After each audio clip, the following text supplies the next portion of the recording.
قسمت دوم مقاله هفت فدرالیست رو میبینیم. این یه پاراگراف طولانی، همه رو میخونم بعد یه جمع‌بندی میکنم و معنیش بهتون میگم. Territorial disputes have at all times been found one of the most fertile sources of hostility among nations.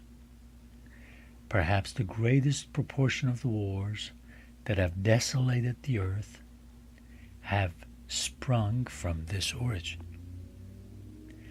This cause would exist among us in full force. We have a vast tract of unsettled territory within the boundaries of the United States. There are still discordant and undecided claims between several of them, and the dissolution of the Union is well known that they have heretofore had serious and animated discussion concerning the rights to the lands which were ungranted at the time of the Revolution, and which usually went under the name of the Crown Lands. The states within the limits of whose colonial governments they were comprised have claimed them as their property. The others have contended that the rights of the Crown in this article developed upon the Union, especially to all that part of the Western Territory which, either by actual possession or through the submission of the Indian proprietors, was subjected to the jurisdiction of the King of Britain, till it was relinquished in the Treaty of Peace. This, it has been said, was at all events an acquisition to the Confederacy by the compact with the foreign power.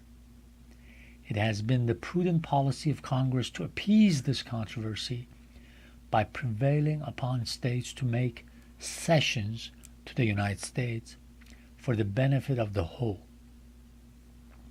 This has been so accomplished as under a continuation of the Union to afford a decided prospect of an amicable termination of the dispute.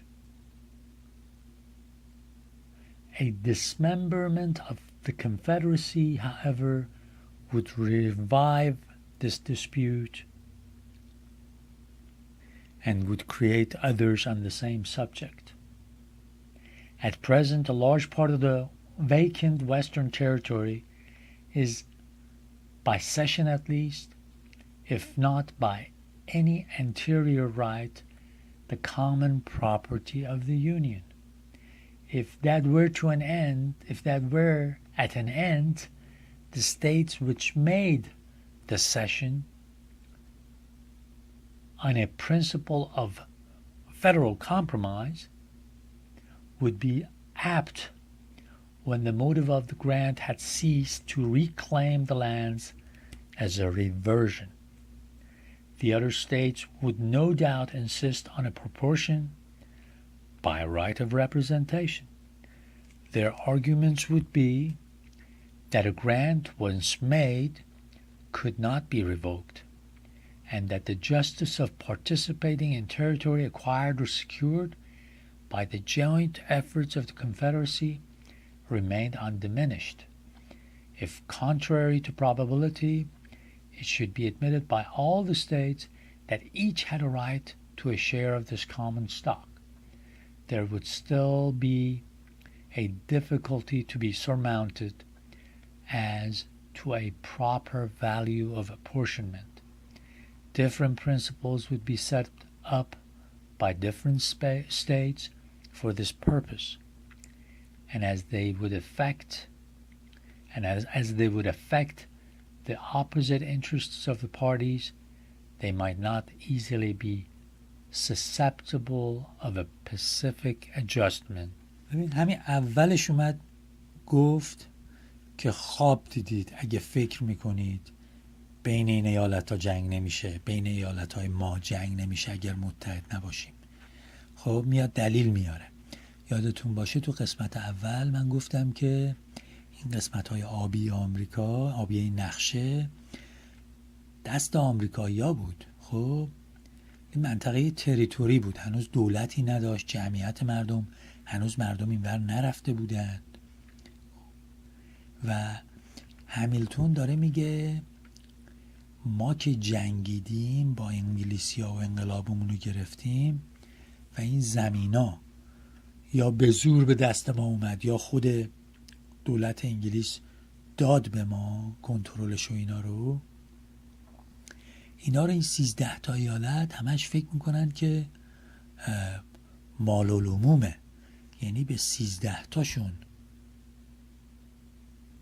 بستگی داره، مال این 13 تا ایالته.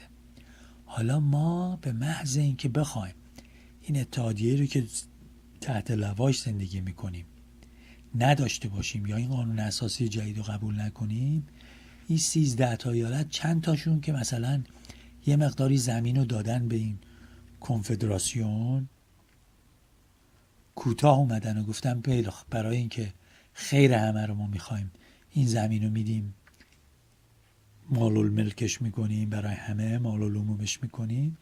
اینا به محض اینکه اتحادیه به هم بخوره میگه آقا اون زمین رو که ما خیرات دادیم به شما اونو برگردونید به ما. بعد یه سری هم هستن که میگن ما زمین نداریم ولی تو جنگ طرف شما بودیم، مردممون تو این جنگ انقلابی مردن، ما چرا زمین نداشته باشیم؟ میگه اینجاست که ریشه و بذر دشمنی ریخته میشه و این ایالت ها احتمال زیاد میفتن به جون هم دیگه، به دلیل اینکه حالا بگیم 2 تاشون کوتاه اومدن گفتن خیلی خوب بیاد زمین ها رو تقسیم بکنیم. کیه که بیاد بگه به کی چقدر زمین برسه؟ این قسمت های آبی رو جنوبی ها مثلا نمیذارن که شمالی ها بیان وردارن ببرن، یا اینایی که شمالن، شمالی ها خیلی چشمشون به این ناحیه بود که مردم که جمعیت شلوغ میشه، جمعیتشون زیاد میشه، هم بیان اینجا هم بیان پایین که هوا مساعد تره.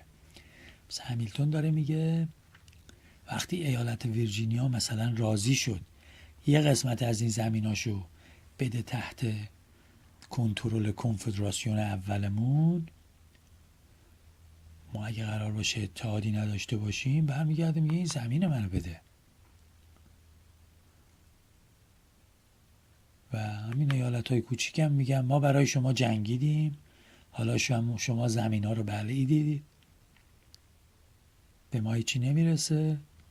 اونا شروع میکنن حرف از جنگ میزنن، یا اینجا البته هنوز نگفت تو این پاراگراف ولی اونا فکر میکنن که حقشون خورده شد.